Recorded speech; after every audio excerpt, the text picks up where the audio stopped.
Kamala Harris, she's speaking to the press very briefly here. Let's listen. Obviously, it is a very important state, and we are here to really highlight that, sadly, the elected leaders of Texas, a lot of them, have made Texas ground zero in this fundamental fight for the freedom of women to make decisions about their own body. So tonight we will be discussing the impact of that, not only to the women of Texas and their families, but to people around the country because of Trump abortion bans. And I do believe it is critically important to acknowledge that this is not just a political debate. This is not just some theoretical concept. Real harm has occurred in our country. A real suffering has occurred. People have died. And it is important to highlight this issue because this is among the most critical issues that the American people will address when they vote for who will be the next president of the United States. So I will be talking about the harm. I will be talking about those who have been directly impacted, and I will also tonight be talking with the American people about the power that you, the American people, have to make a decision about the future course of our country. And do we all agree that there are just certain decisions the government should not be making for individuals and their families? I also do want to address the comment that Donald Trump made about America being the trash can of the world, whatever he said, something along those lines. You know, it's just another example of how he really belittles our country. This is someone who is a former president of the United States, who has a bully pulpit. And this is how he uses it, to tell the rest of the world that somehow the United States of America is trash. And I think, again, the President of the United States should be someone who elevates discourse and talks about the best of who we are and invests in the best of who we are. Not someone like Donald Trump who is constantly demeaning and belittling who the American people are. America deserves better. And I'm happy to take any questions. Ma'am, you're here to talk about reproductive rights in Texas, not exactly a swing state in the last 2 weeks here. But this is an issue that a lot of voters are coming out to vote potentially for you on. But if you don't have a Congress that will codify Roe, like you've been saying on the trail, what specifically is your plan to expand reproductive rights in this country? Well, when Texans vote for Colin Aldred for the United States Senate, we will be in a position where we actually will be closer to being able to put back in place the protections of Roe v. Wade. And as I have said, and it is my pledge, when Congress passes a bill putting back in place reproductive freedom, I will sign it into law. But if you don't have a friendly Congress, there's no plan B, there's no other plan? We keep fighting. And our country, America, has a history of understanding. We don't give up the fight for freedom. We do not give up the fight when it comes to some of the most basic freedoms any individual in our country has a right to expect, including the right of a woman to make decisions about her own body and not have her government tell her what to do. Madam Vice President, staying on Congress, Politico is reporting a House Freedom Caucus leader says that North Carolina should consider giving Trump its electors before votes are counted because the Helene damage was in predominantly Trump counties. What's your reaction to language like that?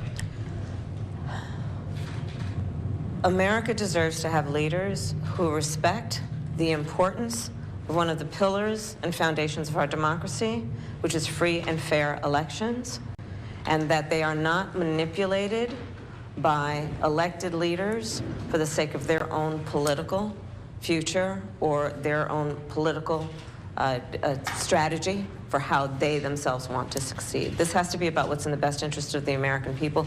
And one of the big issues in this election and in the next 11 days is, do you want a president who, on one hand, in the former President Donald Trump, tried to undo the will of the people, incited a violent mob to attack the United States Capitol, where 140 law enforcement officers were injured and some were killed? Or do you want a president who respects the will of the people, free and fair elections, and the right of the people to make a decision about who are their leaders? Madam Vice President. Some Democrats are concerned that you've pivoted too far away from talking about the economy and really prioritizing that in these final days of the election, that you could end up losing some progressive voters and some working class voters because of that. What do you say to those people, especially ones who might be concerned that, doing a big closing argument speech at a place like the Ellipse may be leaning more into talking about the threat of Trump to democracy and not his threats that you see to the economy? One of the things that I love about the American people is we can hold many thoughts at once. And one of the highest priorities for the American people right now is bringing down cost, and that is the priority of my agenda and will be the priority of my work when I'm elected President of the United States. My priority includes fighting for our democracy, including fighting for the freedom of people to make decisions about their own body, including what we must do to speak out against threats to our democracy, what we must do to speak up in defense of our allies around the world on important international rules and norms such as sovereignty and territorial integrity. All of these issues are issues that affect and concern the American people, and I will continue to speak on all of them. And Jamie Dimon wants to be a part of your cabinet. Have you talked to him about that? And do you think Wall Street should be a part of your cabinet? We have 11 days to go. I do not have a cabinet yet. And so the decisions I'm making are all about what I will be doing and what we will be doing to remind the American people of the power of their vote. So you haven't thought about that yet? I have not. Madam Vice President, have you voted yet? Have you? When I have not voted yet, but it's on my priority list for these next few days. Ma'am, one quick question. Mitch McConnell and Speaker Mike Johnson put out a statement comparing rhetoric that you have been using, comparing it to the man who's accused of an attempted assassination on your opponent, Donald Trump. Do you take their criticism seriously? Well, listen, we all must speak out against any form of political violence, and I'm very clear about that. No one should be the subject of violence, much less political violence. But the American people deserve to be presented with facts and the truth. And the fact and the truth is that some of the people closest to Donald Trump when he was president, generals, including most recently John Kelly, a 4-star Marine general, have been very clear about the danger and the threat that Donald Trump poses to America and the fact that he is unfit to serve. And the American people deserve to hear that and know about that so they can make a decision based on what's in the best interest of themselves and their families.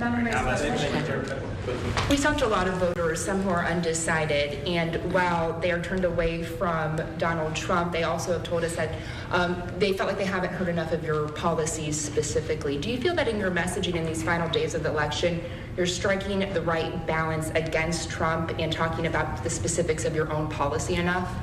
That is a balance that must be struck. There's no question about that. And I invite everyone who's watching to go to kamalaharris.com, where you will see 80 pages of our policies on a number of issues that include, again, as my priority, what we're going to do to bring down the cost for American families, including the cost of housing, the cost of groceries, the cost of child care, the cost of home health care for seniors.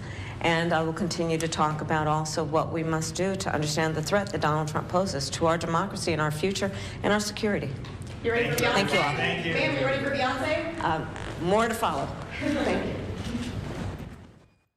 All right, Vice President Kamala Harris there taking questions from reporters in Texas ahead of her rally later on today in Houston there. You heard there at the very tail end about the news that Beyonce will be performing at that very rally, but she said why she's in Texas, of all states, 11 days out. And she acknowledged, and we acknowledged here, Texas is not necessarily a battleground state, but she is there for the sole purpose, the sole reason to talk about reproductive rights and reproductive freedoms there in the Lone Star State, choosing Texas specifically for some of their restrictive abortion laws on the books in the wake of the overturning of Roe v. Wade with the Dobbs decision in 2022. So wanted to make sure you saw that there. Let's take a quick commercial break. When we come back, we're staying in Texas.